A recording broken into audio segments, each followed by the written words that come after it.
We've started playoffs in a few of the major regions in League of Legends, and that means we've got another episode of Competitive Edge here for you guys. As usual, we will start our review of last week to see how we did, which was very well as it turns out. As a reminder to you guys, we do at Last Free Nation have a match of the week every single week. This week, it's going to be Team Liquid versus NRG. There aren't a lot of ones we thought you could get very good value on.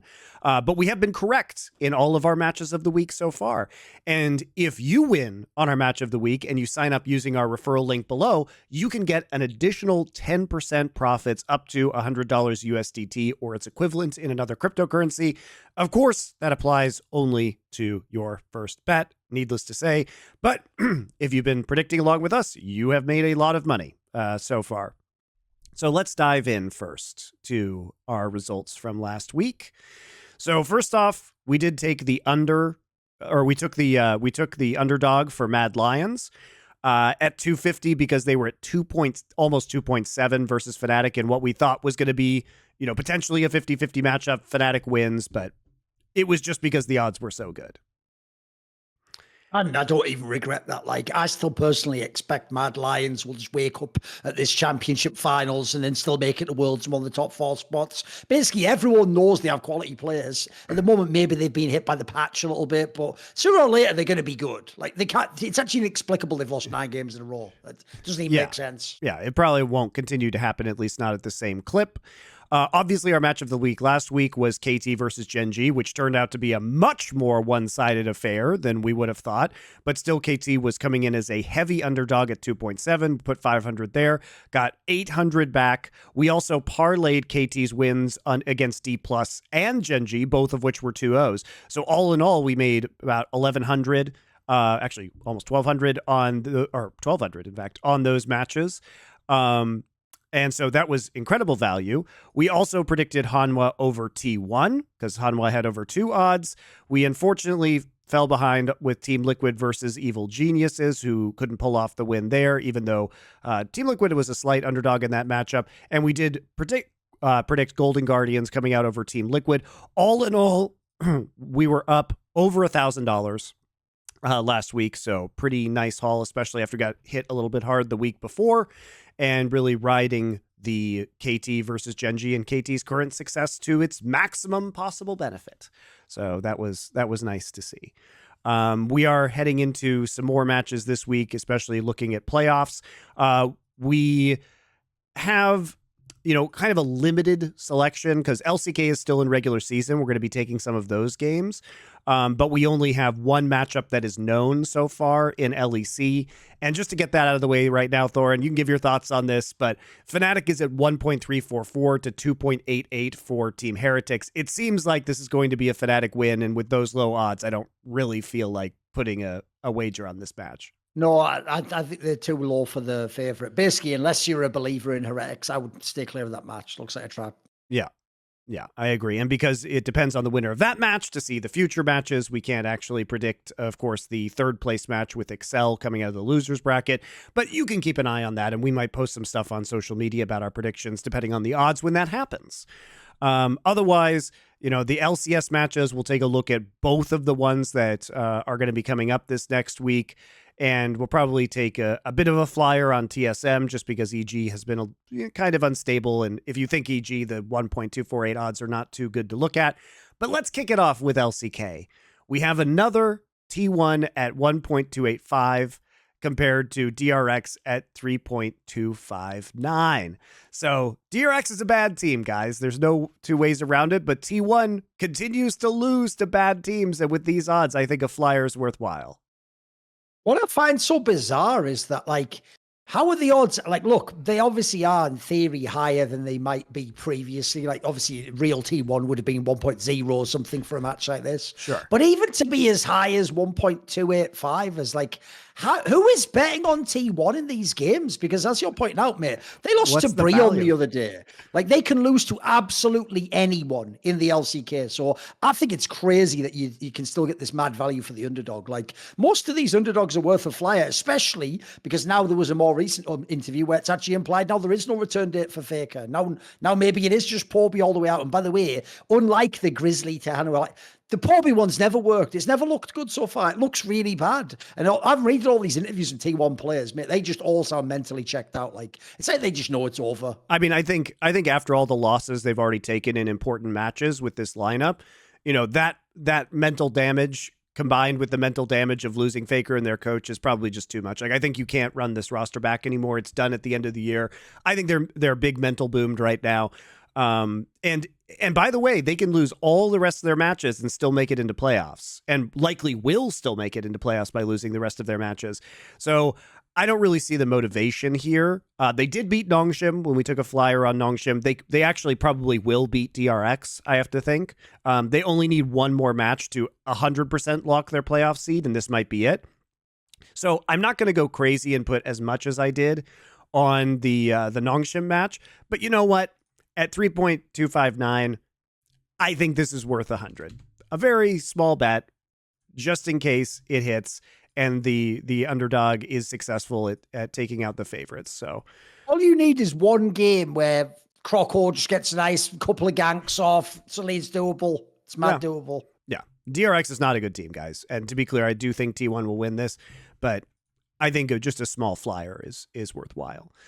Similarly, in our next match, we are starting the best of fives in the LCS, which changes things dramatically. And Thorin, I often find when you switch from best of ones to best of fives in some of these regions, you can get really good odds because teams that pull off upsets in best of ones are unlikely to repeat that feat in a best of five, which is why I think you can actually get pretty good odds on Team Liquid in our match of the week, you know, over 1.4.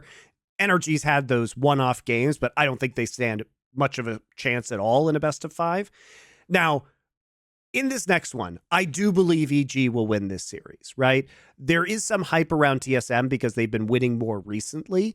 But I think it's worth a flyer on TSM simply because the odds are way up there. And if they have an effective way of targeting Jojopion, we have seen EG play, like, lose some games absolutely spectacularly. They can get absolutely dumpstered and knocked out of a game in like 20 minutes, 22 minutes a lot of the time. When they lose, they just completely self-destruct. And so that doesn't give me a lot of confidence that EG, it's impossible for EG to lose this series, or to win, like to lose the series rather. I mean, EG already looked spotty, except basically like the first 2 or so weeks of the entire split, which is at the very beginning now. Then you go and look at the fact that, like, they already had those, like, alarming tweets about, like, Armao or whatever, like, oh, what's going on now? Like, will you have to come out the line? Like, what's going on? Like, you're supposed to like this lineup. Meanwhile, you go and look at TSM, like, actually, Insanity's been one of the revelations of the split. Like, actually, he's performed way better than most people thought. If people don't know, the Boogie guy was always good. He's actually just a quality player out of LMS. People don't know. He's very much in the vein of the Gorian Rivers of the world. Like, just a good player. So TSM isn't as bad as they look. Like, I know everyone's memed on them as a name the last few years, but in a world where a lot of people are running budget rosters, their team could get wins. They can definitely win games in this series. Yeah, and they're probably coming off a little bit of a low because their last game of the season was a loss to EG. But TSM over the past couple of weeks, you know, they beat TL. But I guess, you know, losing to C9, losing to FlyQuest, losing to EG, coming in 0-3, maybe, you know, a bit of a bummer. But they did have a pretty big peak in the middle of the LCS season. And I don't think that they're going to lose 0-3 in this match. And I think there is an outside shot that if they have a good plan, and because they are a weird team with Insanity to play against, perhaps they can pull off the upset. I'm not super confident about that, but given the odds, about 3.46 months, like, that's as big as you can ever get. So the idea it's impossible to win is the big deal here. Yeah, I'm putting 150 on TSM here. Again, it's a flyer. We'll put a small amount on. If we get one of these two, we'll be in good shape. We'll be in good shape. Back over to the LCK. We've spoken a lot in the past couple of weeks about what does it mean to have, teams like T1 who often have inflated odds, taking the underdog opponents to get good value? BRION has been one of those teams that we've called out as being chronically underrated. They had a very tough schedule with back-to-back games against KT at the end/beginning of the end of the first round robin into the second round robin. But they're a team that's been improving. They've always had strong early games this year, and they've just failed to convert, getting caught out late. They're now coming off an upset win versus T1. They've managed to snag games against good teams within the LCK. And there is a very tight race for the 6th playoff seed, and BRION is going to need to win many of these games. They are a much better team than Liiv Sandbox. Much better. So to have the odds be this close, still get 1.7, when I consider BRION a really heavy favorite in this matchup, I think is great value. Yeah, basically, the real problem with LCK is because everyone, when T1 was good, only focused on the playoff teams, everyone acts like all the bottom teams are equally bad. They're not at all. Like, you can see such stark differences between who are, like, BRION, that's why you called it a few weeks ago that even when they were last place, they could actually win that game against Kwangdong Freaks, because actually they weren't even a terrible matchup. Meanwhile, I actually do think on paper, like, for me, Liiv Sandbox is easily one of the worst teams in the LCK. Like, this roster just never made it. If you look who they actually performed against, it's the other bad teams. Like, this one doesn't even have the ceiling where you could get the fluky upset for me. So I think this is a perfect opportunity to take it.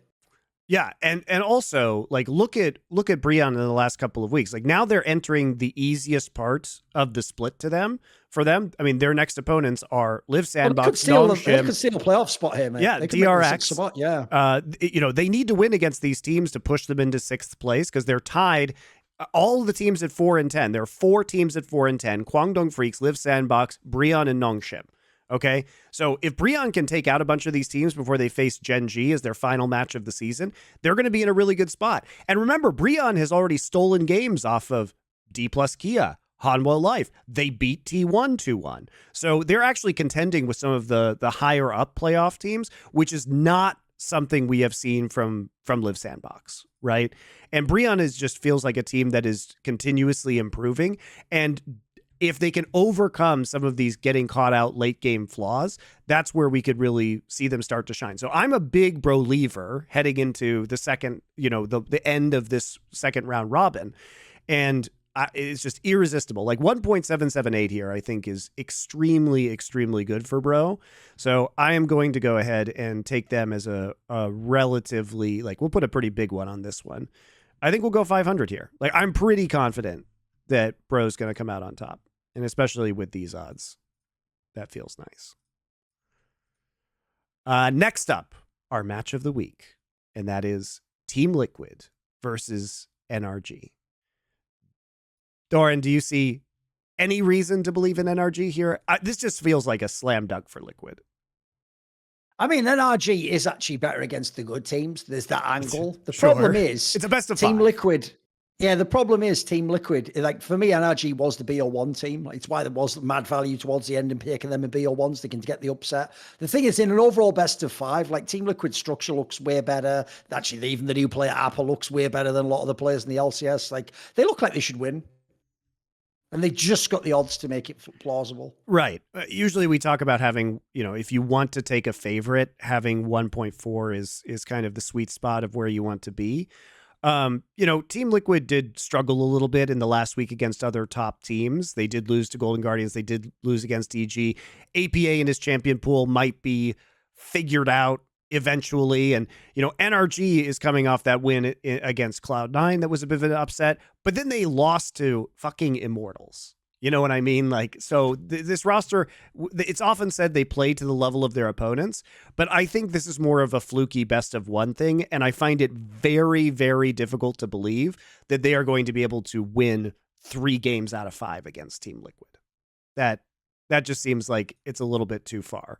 So we will put, again, 500 here onto the favorite Team Liquid to take that series over NRG. We're going to wrap up today with another BRION game. And got to say, over 1.5 odds for bro versus Nongshim. they are in that playoff race. They are going to be desperate to win. They are looking better and better. Surely they should be able to go 2-0 this week against some pretty favorable opponents. Odds aren't quite so good here, which is a bummer, but you got to take what you can get. I am going to go ahead. I'll be aggressive on this one too. We're also going to parlay just for fun. So I'll put another 500. Really going big on bro this week. Please don't let me down. Oop. Sorry, guys. Let's reload the site real quick. Yeah, we'll go ahead and put the 500 here.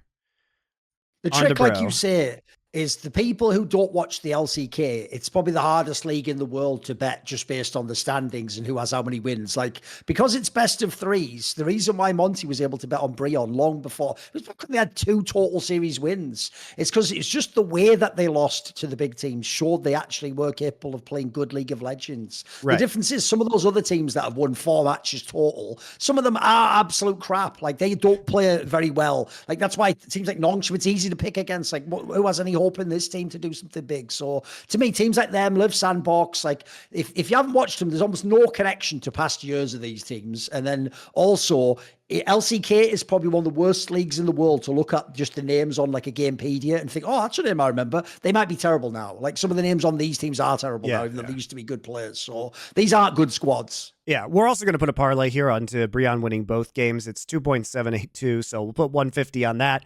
We are heavy into BRION this week. We will live and die by their performance. But as we've seen, as it were, you've tempted to intuit the bro code. Exactly. We are heavy into them this week, so we'll see if that can happen. As for LPL, there's going to be a bunch of LPL matches. The reason why we're not really getting into LPL right now is I need to catch up on the games. I haven't seen the last 2 best of 5s as the recording of this. I'm going to be watching them later today. So I'm not comfortable saying. Also, I mean, if we're going to be real, like, let's take a look at the LPL odds, because I think, you know, Billy is at 1.252 versus top, and JDG is at 1.3 versus LNG. It just doesn't feel like there's value there. I mean, Billy and JDG should be the winners in both of these series. Maybe I would have a different, once I watch these games later, I might have a different opinion about top or LNG, but just having watched a lot of their games throughout the season, BLG and JDG just seem like head and shoulders the best teams, and LNG and top, while wonderful, still have some pretty serious flaws. Like I think top with Wayward in the top lane in a very, what we're in right now is a very top dominant meta.